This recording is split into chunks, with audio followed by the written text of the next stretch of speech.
Students, आता तुम्ही एक पहिल्या व्हिडिओमध्ये बघितलेला एक एक्सपेरिमेंट आहे. आपण तो एक्सपेरिमेंट केलेला आहे. त्याच्यामध्ये काय केलेलं आहे की आपण कानाला टिचकी मारलेली आहे आणि तो कॉइन जो आहे तो ग्लासामध्ये पडला. हा पहिला पण तुम्ही एक्सपेरिमेंट केला होता. आता हा जो एक्सपेरिमेंट आहे हा कशावर अवलंबून आहे? तुम्हाला सगळ्यांना माहिती आहे, इनर्शियावर. बरोबर आहे. कारण इनर्शिया म्हणजे काय की कोणताही ऑब्जेक्ट आपली मूळची पोझिशन सोडायला तयार नाही. म्हणजे जेव्हा आपण कानाला टिचकी मारतो तेव्हा कान पुढे जातं आणि तो कॉइन आहे तो तिथेच राहतो, because it is a due to the inertia. बरोबर आहे. मग ह्याच इनर्शियाचा उपयोग करून न्यूटनने फर्स्ट लॉ ऑफ मोशन बनवलेला आहे. म्हणून त्याला म्हणतात की लॉ ऑफ इनर्शिया पण म्हणतात. आता हा न्यूटनचा फर्स्ट लॉ काय आहे? An object continue remains at rest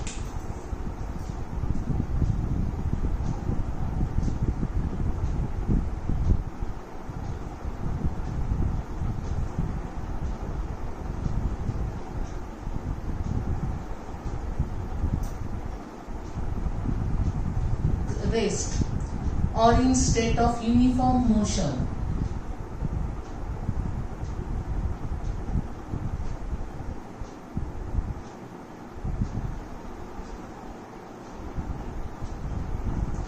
until or the unless you can say as the external unbalanced force act on it.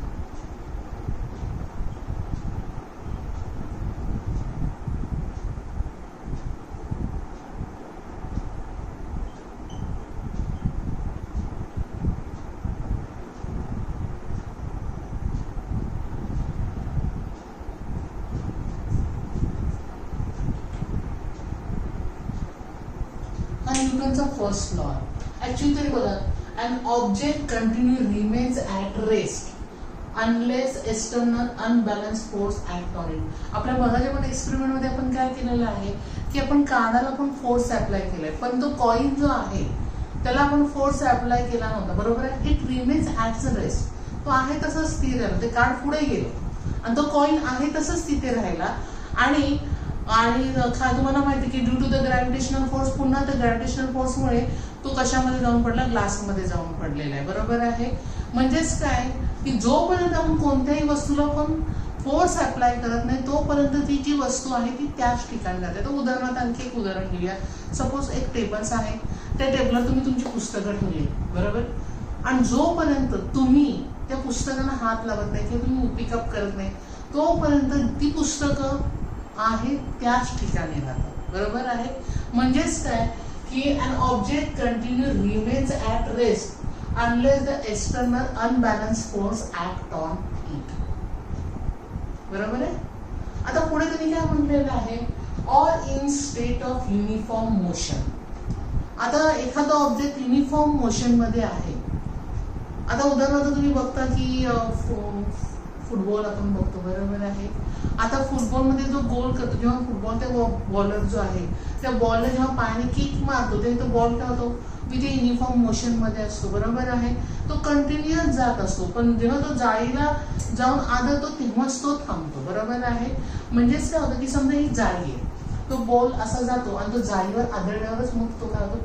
पुढे जाऊन तो थांबतो. म्हणजेच काय की एखादी ऑब्जेक्ट युनिफॉर्म मोशन मध्ये आहे आणि त्याच्यावर कोणताही फोर्स अप्लाय होत नाही तोपर्यंत ती ऑब्जेक्ट युनिफॉर्म मोशन मध्ये असेल तर युनिफॉर्म मोशन मध्ये राहील.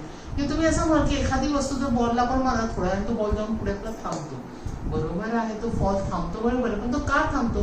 कारण त्याच्यावर फ्रिक्शन फोर्स अप्लाय होतो आणि फ्रिक्शन फोर्स अप्लाय झाल्यामुळे त्या बॉल जो आहे तो पुढे जाऊन काय होतो? थांबतो. म्हणजे न्यूटननी काय नाव मानलेलं आहे की object continue remains as rest or continue uniform motion unless the external unbalanced force act on it. म्हणजे जेव्हा एखादी वस्तू रेस्ट मध्ये असेल तर ती रेस्ट मध्येच राहते.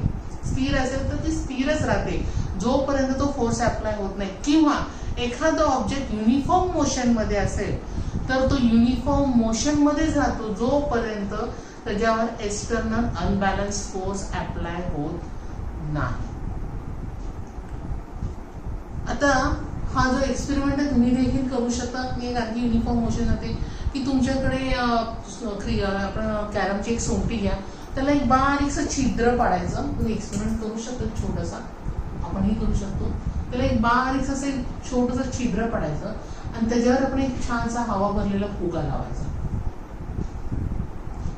आणि कॅरम बोर्डवर टिचकी मारून सोडायचं. जोपर्यंत फुग्यामध्ये हवा आहे तोपर्यंत ही सोंगटी सतत कॅरम बोर्डवर फिरताना दिसते. आता तुम्ही म्हणाल कसं काय फिरते? समजा आपला कॅरम बोर्ड आहे, बरोबर आहे. आता काय होतं प्रत्यक्षात, कारण जेव्हा इथे बारीक छोटी हवा छिद्र असल्यामुळे ही फुग्यातली हवा या छिद्रामधून जाऊन ही कॅरम बोर्ड आणि सोंगटी याच्या दरम्यान असते. त्यामुळे इथे काय होते, हवेची हवा असल्यामुळे ही सोंगटी कॅरम बोर्डला चिटकून राहत नाही, ती किंचितशी वर उचललेली राहते हवा असल्यामुळे. आणि जेव्हा आपण टिचकी मारतो जोपर्यंत ज्या कॅरम बरोबर त्या सोंगटीचा संपर्क येत नाही तोपर्यंत ती सोंगटी सतत ती कॅरम बोर्डवर फिरत राहते. आणि जेव्हा त्याची हवा संपते आणि ती सोंगटी बरोबर कॅरम बोर्डवर जेव्हा येते ते दोघांमध्ये फ्रिक्शन होतं आणि सोंगटी थांबते. आलं लक्षात? हा न्यूटननी फर्स्ट लॉ ऑफ मोशन सांगितलेला आहे. आता आपण बघणार आहोत Newton second law of motion. आता न्यूटनचा सेकंड लॉ ऑफ मोशन मध्ये आपण बघताना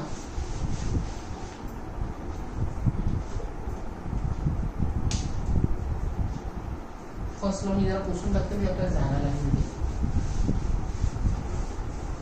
आता मला वाटतं तुम्हाला फर्स्ट लॉ लक्षात आलेला आहे. आता आपण बघतोय सेकंड लॉ बघतोय.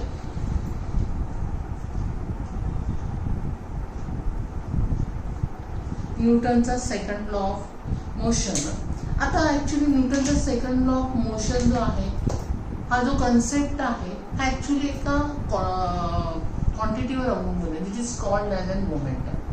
आता एक एक्झाम्पल आपण काही घेऊया. आता तुम्ही बघता की टेनिस बॉल खेळताना आपण बघता, बरोबर. समजा दोन व्यक्ती टेनिस बॉल खेळत आहे आणि खेळता खेळता तो जो बॉल आहे तो एखाद्या प्लेअरला लागला तर त्याला इंजुरी होईल का? बरं ठीक. आणि ती झाली तर किती प्रमाणात? एवढं दुसरा खेळ आहे क्रिकेटचा, तुम्ही नेहमी बघता. आता क्रिकेटमध्ये जो बॉल वापरतो तेही तुम्हाला माहिती आहे. आणि काय होतं की क्रिकेट खेळता खेळता एखाद्या क्रिकेटरला जेव्हा तो बॉल लागतो त्यावेळची इंजुरी केवढी असते? जर आपण दोघांमध्ये जर आपण बघितलं की टेनिसचा बॉल आहे हा लागलेला आहे, दुसरा क्रिकेटचा बॉल आहे. आता दोन बॉल आहे तर तुम्ही काय म्हणाल की क्रिकेटच्या बॉलमुळे काय होईल, जी इंजुरी आहे ती जास्त प्रमाणामध्ये होईल आणि ही एकदम लेस, बरोबर आहे. मग असं का? तर तुम्ही काय म्हणाल की बाबा मॅडम जो टेनिसचा बॉल आहे त्याचा मास जे आहे ते कमी आहे आणि क्रिकेटच्या बॉलचा मास काय आहे, ग्रेटर आहे आणि याचा मास कसा आहे, लेस आहे, बरोबर आहे. आणि मग लेस असल्यामुळे काय होईल, तिथे जर लेस असल्यामुळे त्याचं काय होईल, तिथे जी इंजुरी होईल ती काय होईल, कमी होईल, बरोबर आहे. आता ऍक्च्युली इंजुरी कमी होईल बरोबर आहे, म्हणजेच त्याचं मोमेंटम काय होईल, कमी आहे. तर तुम्ही म्हणाल मॅडम मोमेंटम म्हणजे काय? तर मोमेंटम म्हणजेच काय की अशी quantity which can measure the motion. जी momentum means the quantity which can measure the motions. आता ही जी क्वांटिटी मेजर द मोशन्स करते म्हणजे काय, साहजिक आहे की दोघांचं बघितलं आपण तर मोशनचं बघते, परंतु आपल्याला बघितलं की याचा मास जास्त असल्यामुळे काय होईल, त्याला इंजुरी जास्त, त्यामुळे त्याचं मोमेंटम काय होईल, जास्त असेल. म्हणजेच हा मोमेंटम जास्त असल्यामुळे त्याचा मास ग्रेटर असल्यामुळे त्याचं मोमेंटम पण जास्त असेल. बरं जाऊ दे, मोमेंटम हे संकल्पना जरा बाजूला काढूया आपण, पण हे तुमच्या लक्षात आलं. मग आता मी काय केलं की समजा मी छोट्या आकाराची बंदुकीची गोळी घेतली, बरोबर आहे, आणि मी बंदुकीने एखाद्या समोरच्या व्यक्तीवर मारली तर काय होईल, तर ती गोळी लागून त्या व्यक्तीची डेथ पण होऊ शकते, बरोबर आहे. आणि मी साधी गोळी घेतली आणि ती मारली तर दोघांमध्ये फरक काय आहे? तुम्ही काय म्हणाल की साधी गोळी घेऊन जेव्हा तुम्ही आपण मारतो त्या व्यक्तीला काही इंजुरी होणार नाही, परंतु जेव्हा तीच गोळी तेवढ्याच आकाराची गोळी, म्हणजे आता दोघांचा मास आपण सेम घेतलेला आहे, दोन्ही बंदुकीच्याच गोळ्या घेतलेल्या, बुलेट घेतलेले आहेत. एक बुलेट मी काय केली अशीच फेकून मारली आणि दुसरी बुलेट काय केली मी बंदुकीने मारली. त्यामुळे आपल्याला काय झालं की जी बंदुकीने आपण मारलेली आहे त्यामुळे त्या व्यक्तीला इंजुरी झाली, इव्हन डेथ कॉजेस ऑल्सो म्हणजे होऊ शकतो. म्हणजे याचा अर्थ काय की ह्याच्यामध्ये आणखी एक संकल्पना आहे ती व्हेलॉसिटी. बरोबर आहे. म्हणजेच काय की एखादा ऑब्जेक्ट जेव्हा स्ट्रायकिंग होतो which is a depend upon the both the quantity, एक मास आणि दुसरं व्हेलॉसिटी. पहिलं आपण काय बघितलं की क्रिकेट बॉलचा मास जास्त आहे त्यामुळे काय झालेलं आहे की स्ट्रायकिंग इफेक्ट जो आहे तो जास्त आहे as compare to the tennis ball. कारण टेनिस बॉलचा मास कमी आहे. पण मी आता दोन्ही बंदुकीच्या गोळ्या घेतलेल्या सेम साईजच्या, एक अशीच फेकून मारली आणि दुसरी मी काय केलेली आहे बंदुकीने मारली. म्हणजेच त्याच्यावर आपल्याला काय लक्षात आलं की जेव्हा व्हेलॉसिटी जास्त असते, बरोबर आहे, तर ते जेव्हा बंदुकीतून गोळी जेव्हा मी सोडली तर त्याची व्हेलॉसिटी जास्त असते त्यामुळे इंजुरी जास्त झाली. बरोबर आहे. म्हणजेच काय की ह्या दोन्ही क्वांटिटीशी रिलेटेड एक जी क्वांटिटी तयार होते तिला आपण म्हटलं जातं मोमेंटम असं म्हटलं जातं, which is related to the momentum and this term can be use in the Newton second law. म्हणजेच काय the effect of the force is a depend upon the both the quantity, that is a mass as well as an velocity, and that's why we have get the new quantity which is called as an momentum. त्या क्वांटिटीला आपण काय म्हणतो momentum असं म्हटलं जातं. आणि जे momentum आहे which is a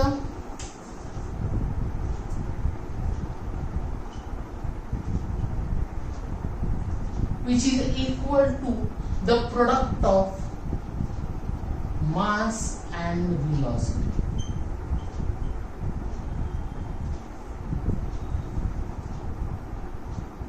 आता ही मास अँड व्हेलॉसिटी आपण म्हटलं तर मोमेंटम जे आहे हे पी या लेटरने दाखवलं तर मास तुम्हाला माहिती आहे एम आणि व्हेलॉसिटी ही माहिती आहे तुम्हाला V. Means the P is equal to M into V. बरोबर आहे. आता आपण बघूया ह्याचं एसआय युनिट काय होईल मोमेंटमचं. आता तुम्ही मास कशामध्ये मेजर करता, कुठलेही ऑब्जेक्ट आपण जेव्हा एसआय युनिट मध्ये मास मेजर करतो म्हणजे ते कोणत्या कशामध्ये मेजर करतो किलोग्रॅम मध्ये. बरोबर आहे. आणि व्हेलॉसिटी आपण मागच्याच लेक्चर मध्ये बघितलं मीटर पर सेकंद. म्हणजे याचं एसआय युनिट काय किलोग्रॅम मीटर पर सेकंद. म्हणजे न्यू क्वांटिटीज आपल्याला एसआय युनिट मिळालेलं आहे. आता आपण याचे कन्व्हर्शन सीजीएस युनिट मध्ये करूया. आता याचं सीजीएस युनिट ग्रॅमचं किलोग्रॅमचं कन्व्हर्शन कशामध्ये होईल ग्रॅम मध्ये, मीटरचं सेंटीमीटर पर सेकंद. म्हणजे सीजीएस युनिट काय झालं ग्रॅम सेंटीमीटर पर सेकंद. आता ऍक्च्युली इथे व्हेलॉसिटी आली. बरोबर आहे. Means velocity have the vector quantity because ह्याच्यामध्ये आपण काय म्हणतो magnitude as well as an direction. That's why this momentum is also the vector quantity. कोणती क्वांटिटी आहे वेक्टर क्वांटिटी. ह्या क्वांटिटीचाच उपयोग करून न्यूटनने सेकंड लॉ ऑफ मोशन सांगितलेला आहे. आता हा जो काय आहे लॉ तो आपण पहिला बघूया. तो लॉ असा आहे the rate of change of momentum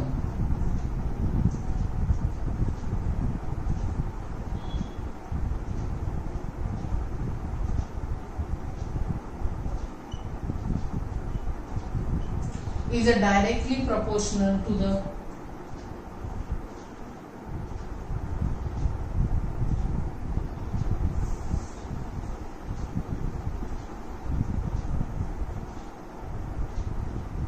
applied force.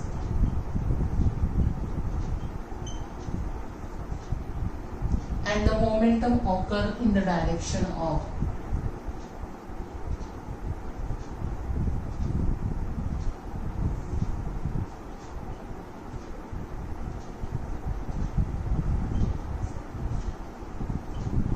velocity.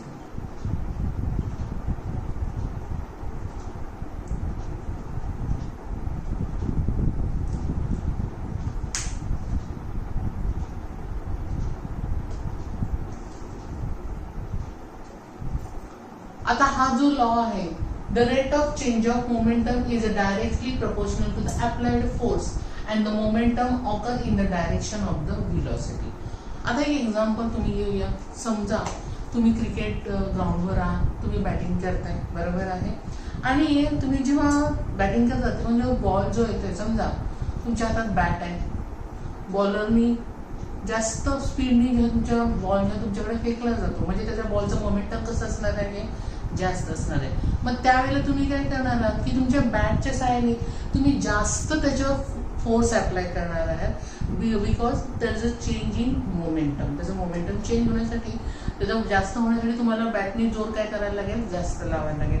किंवा एखादा समजा समोरच्या बॉलरने स्लो बॉल टाकला तर तुम्ही बॅटने जो फोर्स जो अप्लाय करणार आहे तो कसा करणार आहे, कमी करणार आहात. बरोबर आहे.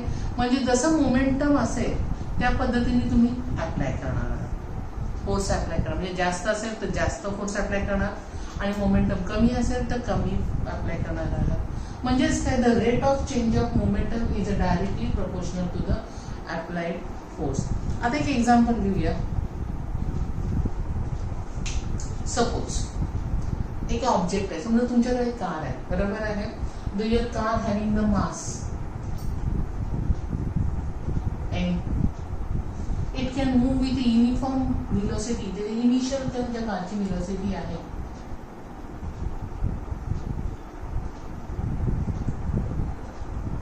तुमच्या कारची इनिशियल वेलोसिटी u, म्हणजे तुमच्या गाडीचं वेलोसिटी इनिशियल वेलोसिटी u आहे, वेगाने तुमची कार चाललेली आहे, बरोबर आहे.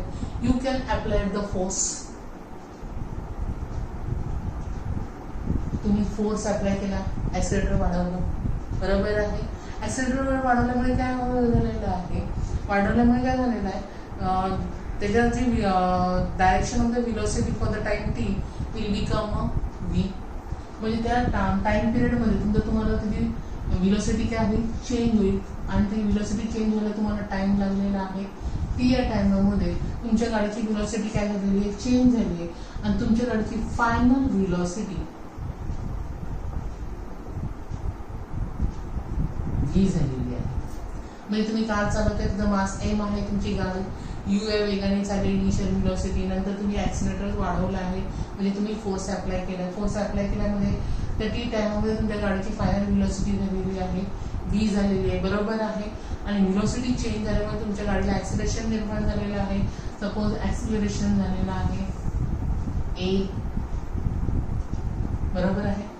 आता आपल्याला जसं मोमेंटमच्या हिशोबामध्ये जर बघितलं तर आपल्या गाडीचं इनिशियल मोमेंटम आपण जर बघितलं तर इनिशियल मोमेंटम काय होईल आपल्या गाडीचं, आपला फॉर्म्युला आहे मास इंटू वेलोसिटी. मग मास किती आपलं m आणि इनिशियल वेलोसिटी किती आहे u, म्हणजे mu. त्याचप्रमाणे फायनल मोमेंटम तुमच्या गाडीचं काय झालेलं आहे, mv, बरोबर आहे. आता हा न्यूटनचा लॉ काय आहे, the rate of change of momentum. म्हणजे आपल्याला पहिलं rate of change of momentum काढूया. Rate of change of momentum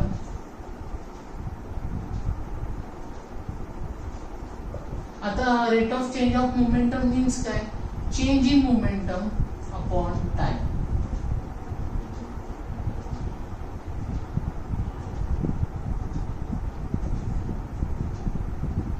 आता चेंज इन मोमेंटम मीन्स काय, final momentum minus initial momentum. तर फायनल मोमेंटम काय तुमचं mv मायनस इनिशियल मोमेंटम काय mu अपॉन टाइम t. आता दोघांमध्ये कॉमन काय n काढला, v minus u upon t. मग तुम्हाला एक फॉर्म्युला माहिती आहे ऍक्सिलरेशनचा, काय फॉर्म्युला आहे, v minus u upon t. मग त्याच्यामध्ये आपण acceleration means is equal to ma, rate of change of momentum. आता आपला फॉर्म्युला काय आहे, the rate of change of momentum is a directly proportional to the applied force. Means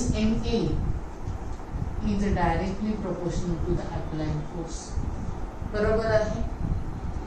मग प्रोपोर्शनलिटीचं चिन्ह घाललं, F is equal to k dot ma. हे k ला म्हणलं तर प्रोपोर्शनलिटी कॉन्स्टंट असं म्हटलं जातं.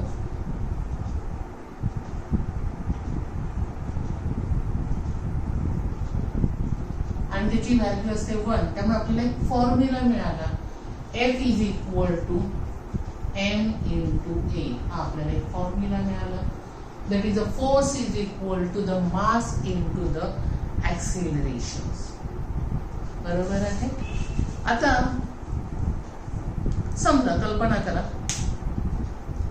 की दोन ऑब्जेक्ट आहे, दोन्ही ऑब्जेक्टचा मास डिफरंट आहे आणि त्या डिफरंट मास असलेला एक लायटर ऑब्जेक्ट आहे, एक हेवियर ऑब्जेक्ट आहे आणि दोन्ही ऑब्जेक्टवर तुम्ही सेम फोर्स अप्लाय केला.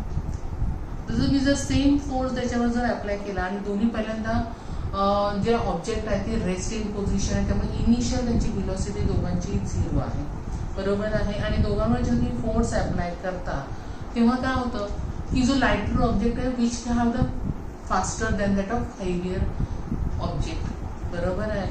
But the momentum is the same for the both the object. दोघांचं जे मोमेंटम असणार आहे ते कसं असणार आहे, सेमच असणार आहे. आलं लक्षात. आता आपण एक फॉर्म्युला आपल्याला मिळालेला आहे की that is a force is equal to mass into the acceleration. आता हा जो फोर्स आहे आपला, जरा पुस्तक तुमच्या लक्षात आपल्याला फोर्सचा फॉर्म्युला मिळालेला आहे.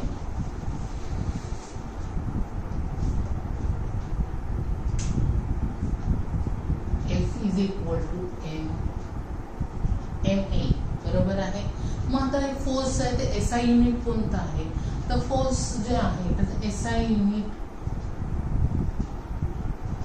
आहे. तर फोर्स हा जो शोधून काढलेला आहे म्हणजे त्याची फॉर्म्युला जो तयार केला तो न्यूटन्स आहे, त्यामुळे याचं SI युनिट पण काय आहे, न्यूटन आहे. आणि CGS युनिट आहे डायन. आता हे दोघांचं पण रिलेशन आहे. काय ते रिलेशन आहे ते मी सांगते.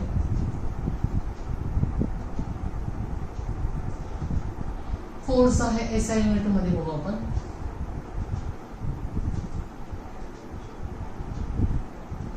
जर 1 मीटर असेल, समजा एखादा ऑब्जेक्टचा मास जर 1 किलोग्रॅम असेल आणि त्याच्यामध्ये जर ऍक्सिलरेशन झालं 1 मीटर पर सेकंड, तर त्याचा असणारा फोर्स किती असणार आहे, 1 Newton. Means a force which is necessary to call the acceleration in the object is a 1 meter per second square, having the mass will be the 1 kilogram.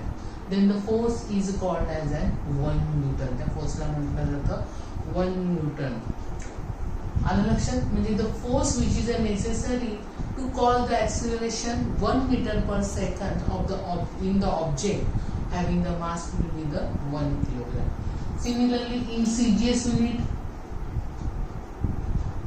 the force measures in the dyne.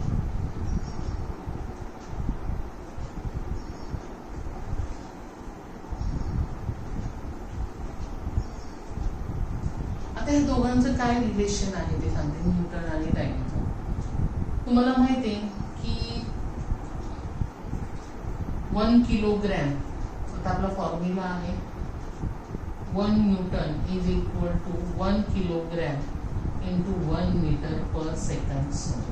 आता किलोग्रॅमचे gram किती, तर तुम्हाला सगळ्यांना माहिती आहे 1000 gram, बरोबर आहे. आणि 1 मीटरचे सेंटीमीटर किती, 100 मीन्स 1 लाख झाले, बरोबर आहे. हे 1 लाख आपण असं लिहिण्यापेक्षा आपण असं लिहू शकतो 10⁵ मध्ये पण लिहू शकते. तर त्यामुळे 10⁵ ग्रॅम डॉट सेंटीमीटर पर सेकंड स्क्वेअर. तर ग्रॅम डॉट सेंटीमीटर पर सेकंड स्क्वेअर कोणतं कशाचे युनिट आहे, तर हे आहे डायनचे युनिट. म्हणजे आपण असंही म्हणू शकतो 1 न्यूटन इज इक्वल टू 10⁵. आलं लक्षात. आता हे न्यूटनचे आपण 2 लॉ बघितलेले, first law of motion and second law of motion. तर आता हे तुम्ही तुमच्या वहीमध्ये लिहायचे आहे. थँक्यू.